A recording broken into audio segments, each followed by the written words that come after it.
Hi ಎಲ್ರಿಗೂ ನಮಸ್ಕಾರ. Dwarka children's hospital ಬೀದರ್ಗೆ ಸ್ವಾಗತ. ಈ ಹಾಸ್ಪಿಟಲ್ ಅಲ್ಲಿ ಎಲ್ಲಾ ರೀತಿಯಾದ ಫೆಸಿಲಿಟೀಸ್ ನಿಮಗೆ ಸಿಗುತ್ತೆ. NICU, ventilator, general ward, day care, children's OT, medical, vaccination, ambulance service, normal delivery, nebulisation, ಈ ರೀತಿ ಹಲವಾರು ಫೆಸಿಲಿಟೀಸ್ ನಿಮಗೆ ಸಿಗುತ್ತೆ.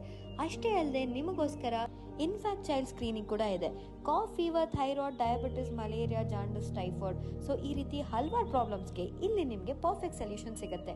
ಇಲ್ಲಿ ತುಂಬಾನೇ ಸ್ಪೆಷಲೈಸ್ಡ್ ಹಾಗೂ ಎಕ್ಸ್ಪೀರಿಯನ್ಸ್ ಡಾಕ್ಟರ್ಸ್ ನಿಮಗೆ ಟ್ರೀಟ್ಮೆಂಟ್ ಕೊಡ್ತಾರೆ.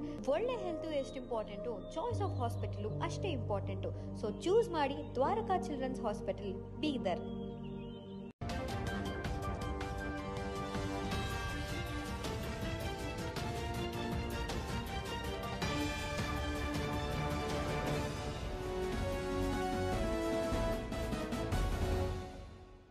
ಹಾಲೆಲೂಯಾ. ನಮ್ಮ ಕರ್ತನಾದ ಯೇಸು ಕ್ರಿಸ್ತನ ನಾಮದಲ್ಲಿ ಎಲ್ಲ ಬೀದರ್ ಜನತೆಗೆ ನಾನು ವಂದನೆಯನ್ನು ಸಲ್ಲಿಸುವವನಾಗಿದ್ದೇನೆ. ದಿನಾಂಕ 26 ಮಂಗಳವಾರ ದಿನದಂದು ಯೂತ್ ಸೆಮಿನಾರ್ ನಡೆಯಲಿಕ್ಕಿದೆ. ಸ್ಥಳ ನ್ಯೂ ಬೆಥೆಲ್ ಗಾಸ್ಪಲ್ ಚರ್ಚ್ನಲ್ಲಿ ಸಭಾಪಾಲಕರಾದ ಮನೋಹರ್ ಪಾಸ್ಟರ್ ಅವರು ಆಯೋಜನೆ ಮಾಡಿದ್ದಾರೆ. ಆ ಒಂದು ಕೂಟಕ್ಕೆ ನೀವೆಲ್ಲರೂ ಕೂಡ ಬಂದು ಭಾಗವಹಿಸಿರಿ, ದೇವರ ಆಶೀರ್ವಾದವನ್ನು ಹೊಂದಿರಿ. ನಾನು ನಂಬುತ್ತೇನೆ ಬರುವ ಯಾರ ಜೀವಿತಗಳು ಇದ್ದ ರೀತಿಯಲ್ಲಿ ಇರೋದಿಲ್ಲ, ದೇವರವರ ಜೀವಿತಗಳನ್ನು ಬದಲಾಯಿಸುವಾತನಾಗಿದ್ದಾನೆ. ಈ ಒಂದು ಕೂಟದಲ್ಲಿ ನಾವು ಪವಿತ್ರಾತ್ಮನ ಚಲಿಸುವಿಕೆಯನ್ನು, ಆತನ ಕಾರ್ಯಗಳನ್ನು ನಾವು ಅನುಭವಿಸುವವರಾಗಿದ್ದೇವೆ. ಈ ಕೂಟದಲ್ಲಿ ನೀವು ಭಾಗವಹಿಸಿರಿ, ನಿಮ್ಮ ಸ್ನೇಹಿತರನ್ನು ಕೂಡ ಕರೆತನ್ನಿರಿ. ನಾನು ನಿಮ್ಮನ್ನು ಆ ಒಂದು ಕೂಟದಲ್ಲಿ ಸಂಧಿಸಲಿಕ್ಕಿದ್ದೇನೆ. God bless you. ನೋಡಿ, ನಮ್ಮಲ್ಲಿ 3 ದೊಡ್ಡ ಸಂಸ್ಥೆಗಳಾದ. ಒಂದು ರೈಲ್ವೆ, ಭಾರತದ ಇಂಡಿಯನ್ ಮಿಲಿಟರಿ ಕೈಗೆ 18 ಲಕ್ಷ ಎಕರೆ ಇದೆ. ನಮ್ಮ ದೇಶಕ್ಕಾಗಿರುವಂತ ಸೈನಿಕರ ಒಂದು ರಕ್ಷಣೆಗಾಗಿ 18 ಲಕ್ಷ ಎಕರೆ. ಅದರ ನಂತರ ಇಂಡಿಯನ್ ರೈಲ್ವೆ ಕೈಗೆ 15 ಲಕ್ಷ ಎಕರೆ ಇದೆ. ಮೂರನೇದು ಇದು 9 ಲಕ್ಷ ಎಕರೆ ಕಾನೂನು ಮಂತ್ರಿಗಳ ಲೋಕಸಭೆ. ಆದ್ರೆ ಮೊನ್ನೆ ನಮ್ಮ ಜಾಯಿಂಟ್ ಪಾರ್ಲಿಮೆಂಟ್ ಕಮಿಟಿ ಚೇರ್ಮನ್ ಬಂದಿದ್ರ ಜಗದಾಂಬಿಕಾ ಪಾಲ್ ಅವರು ಹೇಳಿದ್ರು, ಇವತ್ತ 38 ಲಕ್ಷ ಎಕರೆ ಇವ್ರು ಟ್ರಿಬ್ಯುನಲ್ ಕ್ಲೇಮ್ ಮಾಡ್ಲಕತ್ತಾರ. 38 ಲಕ್ಷ ಅಂದ್ರೆ ಇಡೀ ಪಾಕಿಸ್ತಾನ ಕೂಡಿ 9 ಲಕ್ಷ ಎಕರೆ ಅಂತ. ಮೂರನೇ ಪಾಕಿಸ್ತಾನದವ್ರು ಈಗ ಅವ್ರು ಕ್ಲೇಮ್ ಮಾಡ್ಲಕತ್ತಾರ. ಯಾರು ಅಂದ್ರ ಈ ವ್ಯವಸ್ಥಿತವಾಗಿ ಲ್ಯಾಂಡ್ ಜಿಯಾದ ದೇಶನಾಗ ನಡೆದಿದೆ.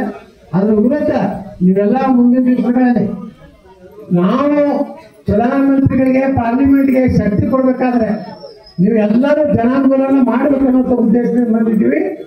ಈ ಭಾಗದಲ್ಲಿ ಕಾಂಗ್ರೆಸ್ ಎಂಪಿಯವರಿಗೆ ಹೇಳಕ್ಕೆ ಎಚ್ಚರಿಕೆಗೊಳ್ಳಕ್ಕೆ ಬಯಸ್ತಾ ಇದ್ದೀನಿ.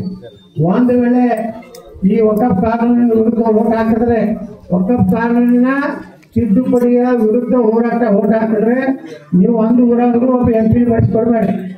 MP ನಿಮ್ಮ ವಾಕ್ಯ ಬಂದ್ರೆ 2 ಮೊದಲ MP ಗೆ ನೀನು ಲೋಕಸಭೆಯಲ್ಲಿ ನರೇಂದ್ರ ಮೋದಿಯವರು ಇವತ್ತೇನು ವಕಫ್ ಕಾನೂನಿಗೆ 42 ತಿದ್ದುಪಡಿ ತಂದಾರಲ್ಲ, ಅದಕ್ಕೆ ನೀವು ಸಪೋರ್ಟ್ ಮಾಡಬೇಕು.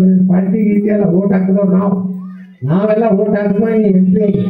ಇದನ್ನು ಪ್ರತಿಯೊಂದು ಹಳ್ಳಿಯಾಗ ಕೇಳಕ್ ಚಾಲು ಮಾಡ್ರಿ, ಯಾರು ಅಂದ್ ಮಾಡ್ರಿ. ಎಲ್ಲೆಲ್ಲಿ ಕಾಂಗ್ರೆಸ್ MP ಗಳು ಅದಾರಲ್ಲ ಅವ್ರಿಗೆ ಮೊದಲೇ ಪ್ರಶ್ನೆ ಇದೆ ಕೇಳ್ಬೇಕು, ವಕಫ್ ವಿರುದ್ಧ ಯಾಕೆ ಮಾಡಕತ್ತಿರಪ್ಪ? ಅವ್ರು 38 ಲಕ್ಷ ಎಕರೆ ಕೇಳಕತ್ತಾರ.